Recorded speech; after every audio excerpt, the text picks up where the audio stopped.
When the world's first copyright law was passed in 1710, I can't even imagine that the British Parliament would have ever envisioned people flinging pirated copies of movies all over the internet, whatever that would have seemed like, thousands of times every day. Yet that's exactly what eventually happened. And seeing as many of our copyright laws were meant for the pre-cyberspace era, the way the copyright works online is often quite messy. Now, we here at TechWiki aren't lawyers.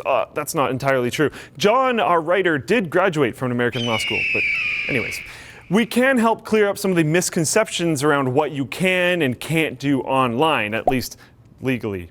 Anyways, although today's episode is based around US copyright law, similar concepts exist in many other countries as well. So one of the main reasons that copyright laws even exist is to encourage people like musicians, software developers, and game designers to come up with creative stuff. I mean, do you think that Mark Wahlberg would have starred in that awful movie, The Happening, if there wasn't a copyright holder there to cut him a fat paycheck? So perhaps it isn't surprising that usually when you hear a news story about a high-profile copyright case, it's where some copyright infringer either made tons of money off of bootlegging copies of something, or where some big-shot movie studio comes after someone for cutting into their profits by distributing one of their films for free, even if the infringer isn't making any money.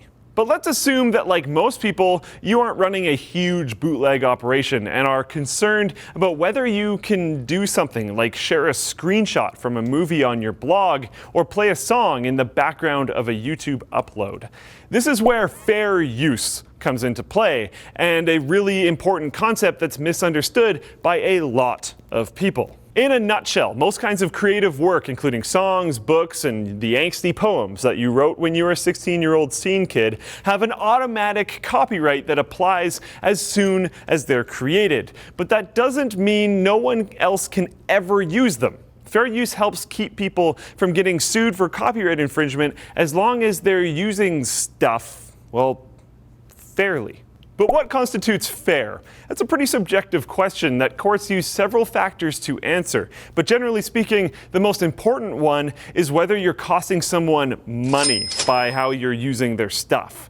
Even though any reproduction without permission of a copyrighted work is technically infringement, even if you're just reposting some cool picture you found as your Facebook cover photo.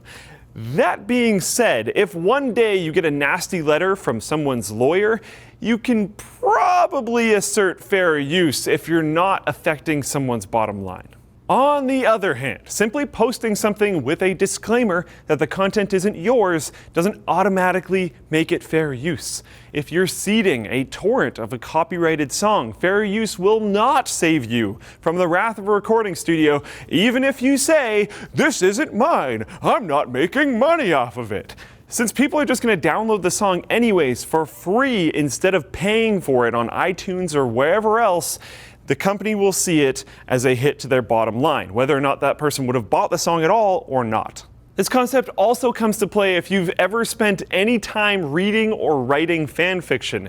It's pretty popular for a fanfic writer to put a disclaimer at the top claiming that they don't own the characters. But since copyright law also gives the right to make derivative works to the original creator, for example, a movie, book, or game sequel, it's theoretically possible for fanfic writers to get in trouble with publishers. Though many authors, notably J.K. Rowling of Harry Potter fame, have given their blessing to fanfic writers so long as they're not trying to sell their stories. And of course, content creators are under no obligation to let people use their stuff, even if they aren't making money off of it.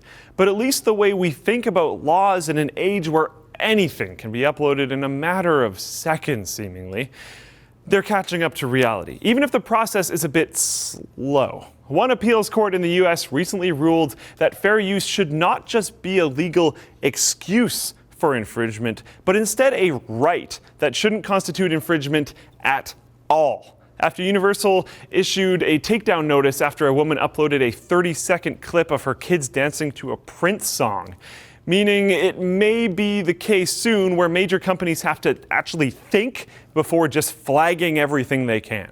We've also seen the proliferation of sites that use things like Creative Commons licenses to allow for free reuse of lots of different types of content. Wikipedia is a good example of this. And we've also seen the end of heavy-handed lawsuits from entertainment industry associations against people who shared 1 or 2 songs, often unwittingly. But even though the powers that be seem to be trying to make it a bit easier for folks who really aren't intentionally doing anything wrong, do be careful about what you share or host online. And remember not to buy Game of Thrones episodes on USB sticks from that dude that hangs out in the alley behind Arby's. It's just not safe.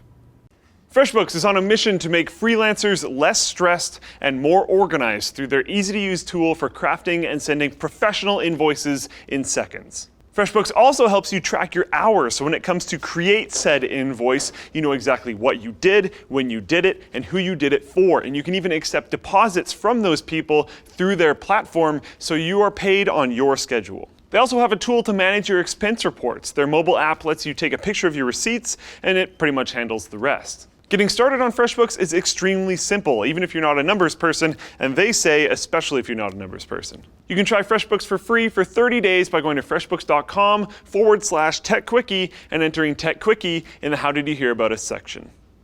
Thanks for watching this video, guys. If you want to see more videos on how technology and law kind of interact with each other, leave a comment down below on that and any specific subjects of that you would like to hear about. Also, like the video, dislike the video, get subscribed, check out this channel super fun thing.